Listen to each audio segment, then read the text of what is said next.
First, I want to thank God Almighty who made it possible for me to emerge and be inaugurated at the House of Commons of the UK Parliament as the President of Globe Legislators worldwide. I feel humbled. I am grateful to God Almighty, for it is only God that I look up to, and He has not failed me. What it means to me is it reinforces the idea of hard work, the idea of commitment, dedication, and to remain focused. This should serve as a tonic for me to do more, because I became the vice president of Globe Legislators in Nigeria in 2016. And I held that position up until 2019, when I became the president of Globe Nigeria. And I was also at the same time appointed as the head of Globe in the whole African continent. I held all these positions, made contributions, even when we were working on the climate change bill. I held these positions right from 2016 to 2019. And even after I left Parliament in 2023, I remained the head of Globe in Africa.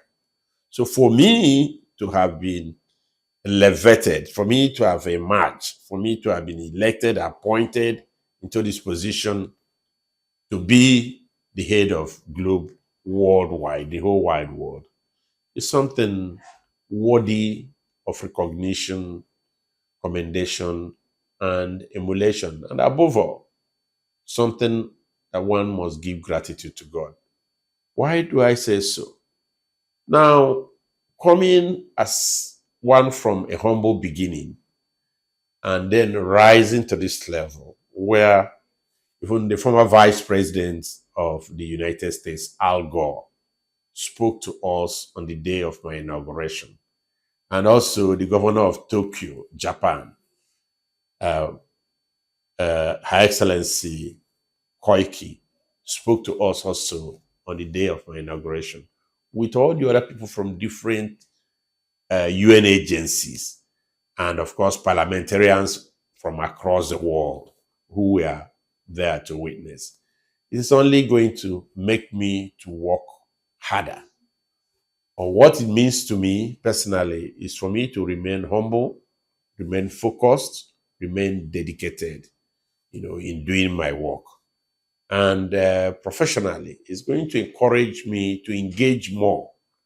The way I benefited by working with Globe during the time I was fighting to get the climate change bill passed, I would also like to bring a little bit of that idea, starting from Nigeria, to engage even the subnationals, to make them know what they're supposed to do about climate change and how they must put their governance structures, climate change governance structures in place, and use it to be able to reach even down to the local government for the good of the nation and for the good of those who are saved from the devastating effects of climate change. In addition, I would also extend it to the African continent, and by extension, I will also extend it to the world, areas that I can make contributions on climate change policy and legislation to ensure that I continue to show appreciation for what God has done for me. So that's precisely what it means to me.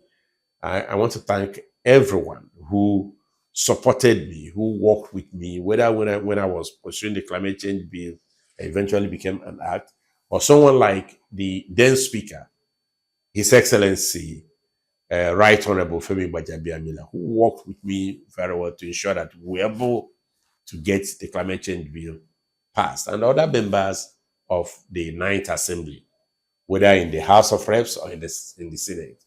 I want to thank them and say it is only God that has made this possible for me to be the head of globe legislators in the whole world. Nigerian contributions in global action. Well, we as a nation, we're very serious minded people. And once we get our hands to the plow, we don't look back. That's what Nigeria is known for. Let me just quickly cite an instance. When we were doing the telecommunications, unbundling or privatization, we invited so many major telecommunications companies around the world. They didn't come. But as soon as some companies from Africa, led by NTN, came to Nigeria, they saw the support we gave them. And that support has repositioned the NTN and made NTN one of the leading telecommunications in the world. So in terms of Nigeria's contribution to climate action, we are serious. We were able to pass our climate change bill and make it an act. And it became so successful that so many countries around Africa, around the world, we are trying to find out how we were able to achieve that. And a lot of countries have copied from us. So now on the inaugural Climate Investment Summit, which we held in London at the Mansion building, it was intended to go out there and contribute to the efforts that President Bola Ahmed Tinubu has made in all these places that he has gone to champion how to deepen and broaden investment in sustainability. So in London, we found that opportunity and we made it possible for so many people to come and hear the opportunities that are bound in Nigeria.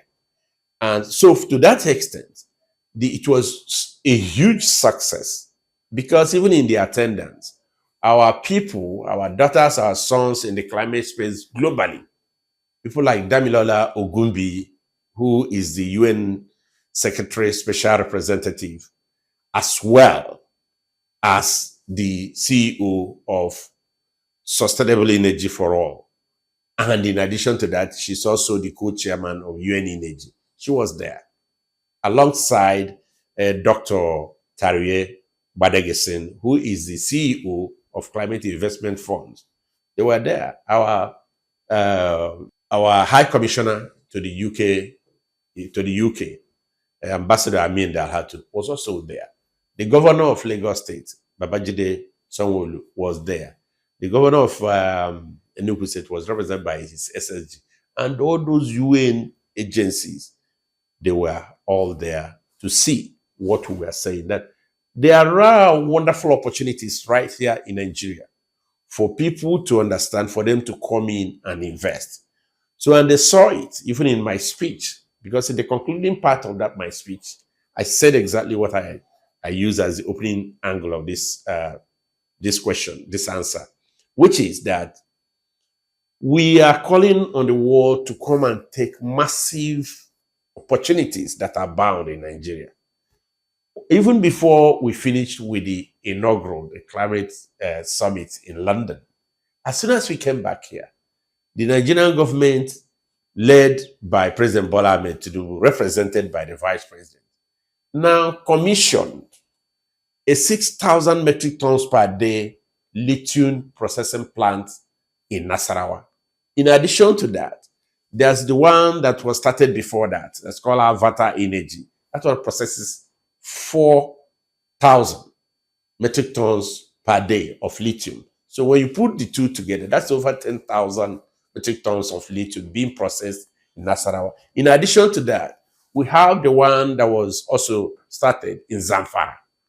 All these things, if you put them together, it's well over $1 billion investment just in processing lithium. And of course, we know that it's not going to be a case of processed lithium and take away. We are looking for the value addition, that value chain that goes into producing batteries, EV vehicles, and so many things. That's why we went out there and did that. And of course, you must have heard that the Ministry of Solid Minerals, the Geology Department, found an area that they call polymetallic. province around Kaduna, where you have all the rare minerals that are being sought after from those who are into computer technology, other chips that are required for sophisticated projects. That's in Kaduna, with over 3.3 million lithium in one section as part of it. Then you can go to a place like Niger, go to Ekiti, go to Oshun, go to Kogi. All these areas that I've mentioned, they all have heavy deposit of lithium and other rare minerals. So the essence of the inaugural Climate Investment Summit in London was to expose these to the world, for them to come in and take advantage, and for them not to repeat the mistakes that those telecommunication companies, major telecommunication companies, made a quarter of a century ago when we did this in the year 2000. So that's what it is. And we are happy that the outcome was huge. And it was even there that the governor of Lagos State announced publicly that we are going to work together for us to have Lagos Climate Action Week. Because in actual fact, that inaugural Climate Investment Summit we had in London was held under the London Climate Action Week. And of course, it was a resounding success. So we are grateful to God for the opportunity, and we'll continue to look for ways to contribute to the growth of the nation and complement all these efforts that President Bola Ahmed Tinubu is making, particularly as far as this sustainability issue is concerned.